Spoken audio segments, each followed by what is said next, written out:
백튜브입니다. 오늘은 치과 국소 마취에 대해서 알아보겠습니다. 먼저 국소 마취가 뭘까요? 국소 마취는 환자의 의식이 깨어있는 상태에서 신체 특정 부위의 감각을 차단하여 통증을 느끼지 못하게 하는 마취 방법입니다만, 실제로는 전신 마취를 하는 경우에도 추가로 국소 마취를 하는 경우가 많습니다. 아무튼 이번 영상에서는 치과에서 사용하는 국소 마취의 종류와 특징에 대해 알아보겠습니다. 대부분의 치과 마취는 주사로 이루어집니다. 간혹 연고나 분사형 약물로 도포 마취를 하기는 하는데, 실제로 마취 효과가 별로 없기 때문에 도포 마취의 경우에는 개인적으로 마취를 했다는 마음의 위안 정도가 가장 큰 효과라고 생각합니다. 치과에서 가장 많이 하고 또 루틴하게 이루어지는 마취는 침륜 마취입니다. 마취를 하고 싶은 부위 근처에 마취약을 주사하게 되면 그 부위에 해당하는 치아와 점막에 마취가 됩니다. 이것을 침륜 마취라고 합니다. 침륜 마취에도 여러 가지 방법이 있는데, 점막에다 놓는 것이 가장 덜 아픕니다.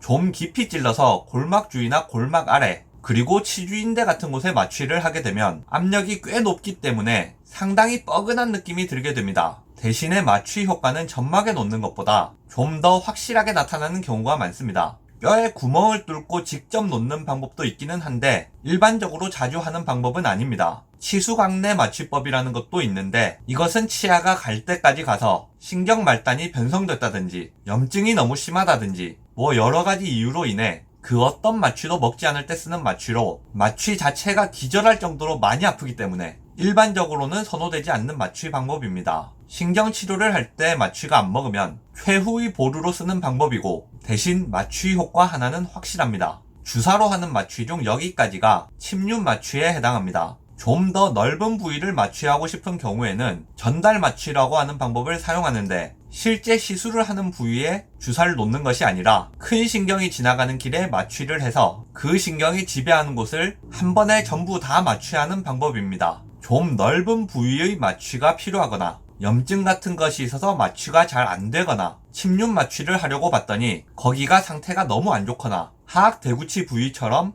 침륜 마취가 잘 안 되는 부위의 경우 전달 마취를 하게 됩니다. 마취 주사는 안쪽에 맞았는데 입술이 마비되어 침이 샌다든지 이런 것이 전달 마취에 해당하는데, 보통 사랑니 발치를 할 때 많이 사용하는 마취 방법입니다. 더 넓은 부위에 마취가 되며 마취가 더 오래가는 특성이 있습니다. 간혹 마취가 잘 안 되는 분들도 있는데, 염증이 있다거나 해서 일시적으로 마취가 잘 안 되는 경우는 염증을 가라앉히고 진통소염제를 며칠 먹고 마취를 하면 또 마취가 잘 되는 경우가 있습니다. 특정 마취제에 대해서 마취가 잘 안 되는 분은 마취제를 바꾸면 마취가 잘 되는 경우도 있습니다. 특별한 문제가 없음에도 불구하고 마취가 잘 안 먹는 경우는 용량을 좀 더 늘려서 주사한 다음 더 오래 기다리면 대부분의 경우에 마취가 되기 때문에, 마취를 했는데도 통증이 있다면 통증이 있다는 사실을 확실히 표현해 주시는 것이 좋습니다. 마취 주사가 무섭기 때문에 마취 주사를 맞지 않고 치료를 하면 안 되느냐고 물어보시는 분들이 간혹 있습니다. 사실 예방 치료를 한다거나 작은 충치를 치료할 때는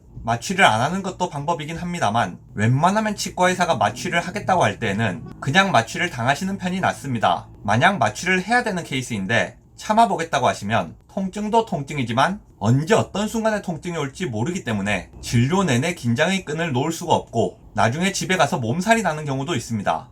영상 요약하겠습니다. 치과에서 쓰는 국소 마취 방법은 도포 마취, 침륜 마취, 전달 마취 등이 있고, 치과의사가 알아서 잘 하니까 안심하고 당하시면 됩니다.